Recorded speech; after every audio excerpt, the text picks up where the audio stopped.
250 mətndən ibarət olan növbəti mətnimizi sizə izah edək.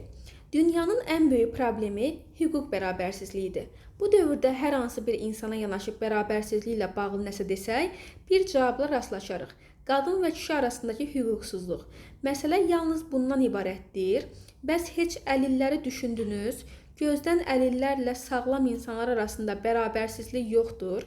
Gözdən əlillərin cəmiyyətdə sağlam insanlarla eyni hüquqlara malik olmadıqlarını bilirdinizmi?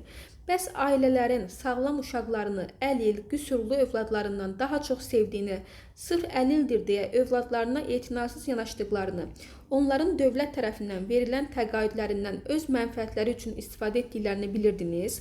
Cəmiyyətdəki insanların gözdən əlillərə yad planetli bir varlıq, çəlimsiz bir körpələr miscəsinə yanaşdıqlarından bir xəbəriniz yoxdur yəqin. Bəli, siz bunların heç birini bilmirsiniz. Çünki bunlar gözlərin görmədiyi çətinliklərdir. Mətnə əsasən hansı nəticə çıxır? Hər hansı fiziki qüsuru olan bir insanın təqaüd olaraq yaşamasından danışılır.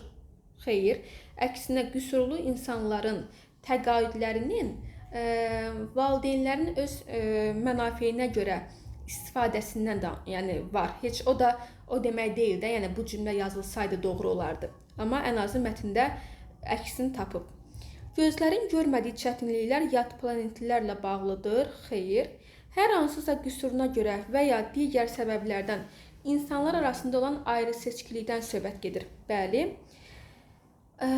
qüsuru olan övlad sağlam övladdan daha çox ön planda olur. Əksinə, yəni ən azı bu mətndə əksinə vurğulayıblar ki, sağlam övladı daha çox önəm verirlər.